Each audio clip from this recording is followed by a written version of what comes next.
dans le livre de Hébreux, l'auteur qui s'adresse aux Juifs messianiques les exhorte et les conseille à ne pas abandonner leurs assemblées.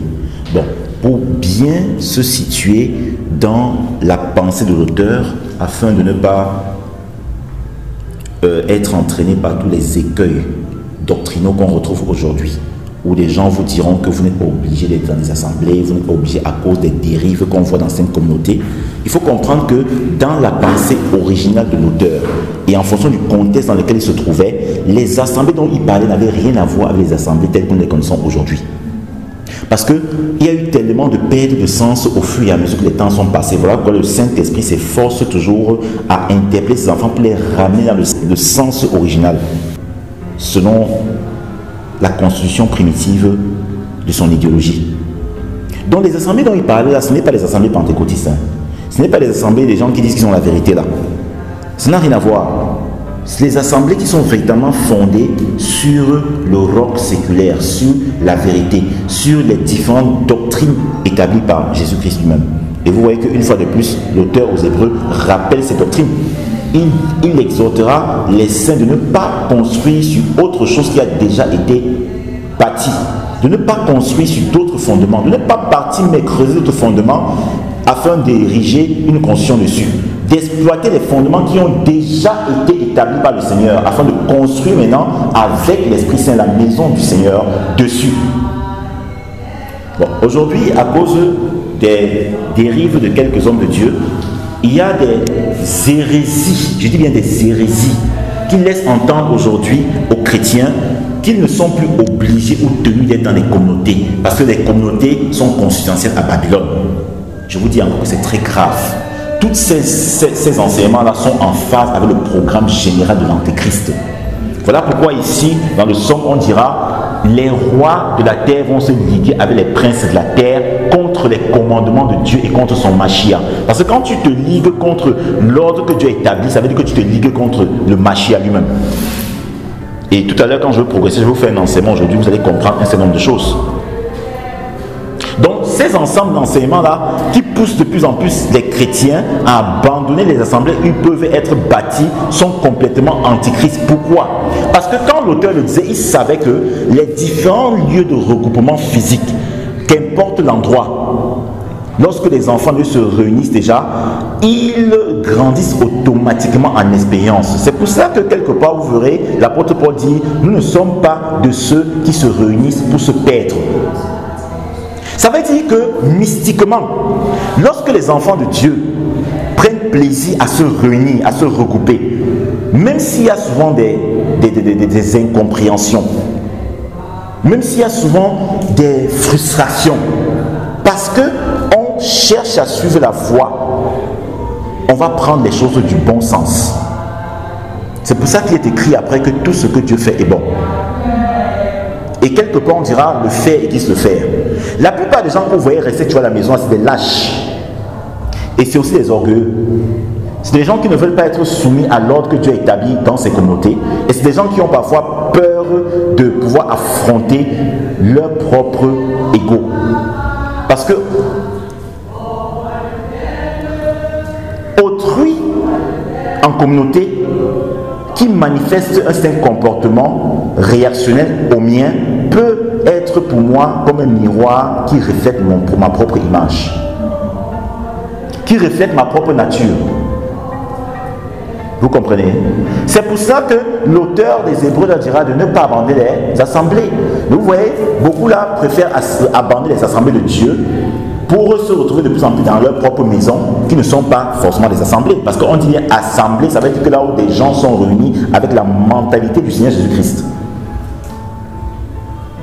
Bon, il y a des personnes qui vraiment titubent complètement avec le Seigneur, mais ils estiment que non, vraiment, on préfère se retrouver chez nous, 2 ou 3, parce que lorsque 2 ou 3 sont réunis, il est là. Mais le Seigneur dira: en mon nom. En mon nom, ce n'est pas seulement le fait de dire Jésus-Christ. Nous pensons que tu es parmi nous. En mon nom veut dire, lorsque 2 ou 3 sont réunis, étant soumis à mon idéologie. Est-ce que beaucoup alors qui font ça sont soumis à l'idéologie du Seigneur? Ils sont plutôt même à l'encontre de l'idéologie que le Seigneur a construit. Et je vous ai dû expliquer, certains, c'est parce que parfois quand ils sont dans les communautés, parfois il y a des enseignements qui les blessent.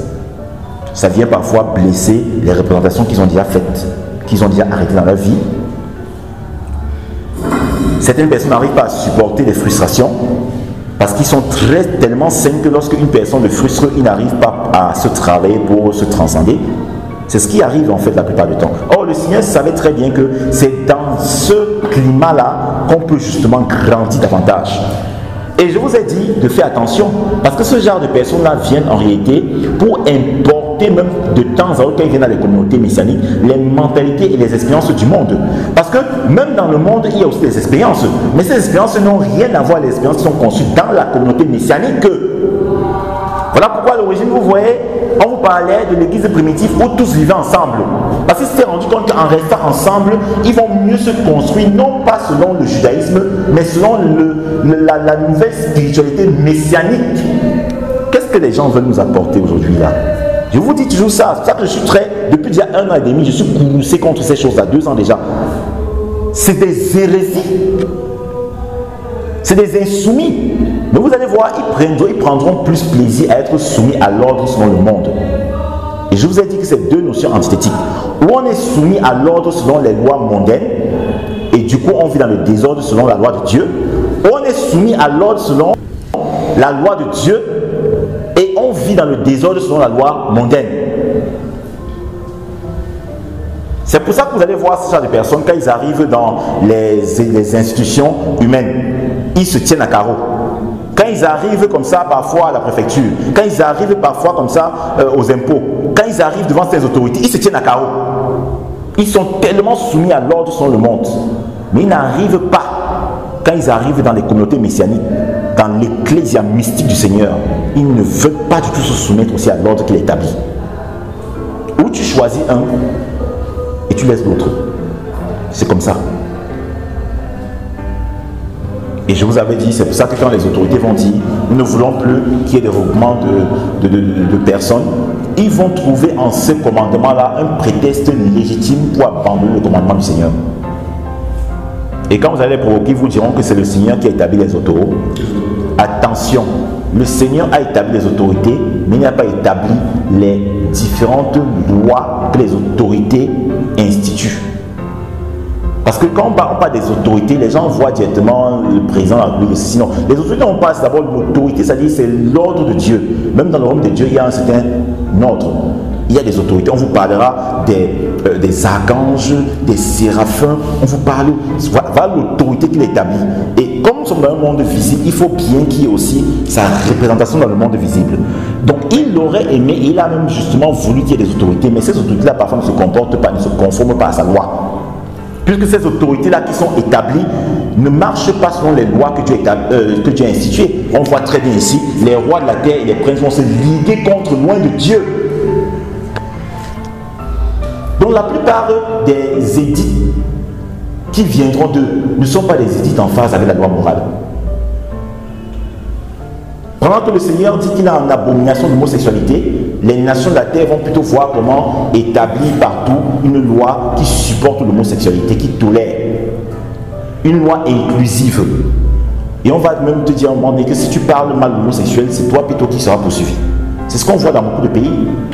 Bon, dites-vous que ça, ce sont les choses les plus apparentes. Et je vous assure, nous sommes à un temps où beaucoup de gens veulent se séduire. Beaucoup de gens veulent se séduire eux-mêmes. Mais la meilleure des façons de se faire séduire soi-même, c'est en maquillant sa séduction au nom du Seigneur Jésus-Christ. Il y a des gens qui s'égarent volontairement en prétextant de faire au nom de Jésus-Christ. Tu comprends, Cyrielle? Je vous dis donc, vous, avec qui je suis depuis, ne tombez pas dans ce piège. Et vous avez vu la plupart de ceux qui n'ont jamais voulu écouter la parole de Dieu et qui se sont toujours cantonnés dans leur représentation, qui ont décidé à des moments donnés de rester chez eux parce qu'ils estiment que même chez eux ils peuvent prier. On voit où ils sont aujourd'hui. On voit où ils sont aujourd'hui. Ils sont complètement égarés. Ne tombez jamais dans ces hérésies qui circulent de plus en plus, qui viennent déconstruire tout ce que le Seigneur a établi pour le bon fonctionnement de son Église. Pourquoi vous pouvez parfois penser, je ne veux pas dire vous seulement, mais bon, je vais dire les chrétiens, pourquoi parfois les chrétiens peuvent souvent penser et mettre la vérité, mais ils ont du mal à pouvoir être soumis dans les communautés chrétiennes et dans les communautés aux leaders. Pourquoi? Vous ne voyez pas ça? On ne dit pas soumis selon, selon le mal, soumis selon ce qu'il y a de bien. Pourquoi ils ont tellement de mal? Mais souvent ils vont vous clamer qu'ils aiment trop la vérité. En fait, c'est tout ce que je vous dis là. C'est parce que c'est la fin de toute chose. La pression est trop grande. Beaucoup vont craquer. Beaucoup craquent. Nous craquons. Bizarrement, vous allez voir, hein, ils vont vous laisser l'impression que quand vous êtes un peu soumis selon Jésus-Christ au leader, vous êtes des idolâtres. Pourtant, ils vont être soumis à d'autres leaders qui ne sont pas forcément établis selon Jésus-Christ, hein, mais en fonction de leur centre d'intérêt. Quand il y a des leaders, par exemple, des leaders pécuniaires, vous voyez que beaucoup de personnes aujourd'hui, ils disent qu'ils sont chrétiens, ils se désintéressent d'un certain nombre de valeurs, mais ils ont beaucoup de respect quand même pour ceux qui ont de l'argent. Ils se soumettent à ce genre de leadership-là. Tu peux être petit, tant que tu es très riche, vraiment ils vont te respecter. Vous voyez que dans les familles, je vous avais expliqué ça il y a ça beaucoup de bon moment. Dans les familles, vous voyez parfois des petits comme ça, juste parce qu'ils ont l'argent, on finit par les appeler papa. Et dites-vous bien qu'il y a beaucoup de chrétiens qui font ça.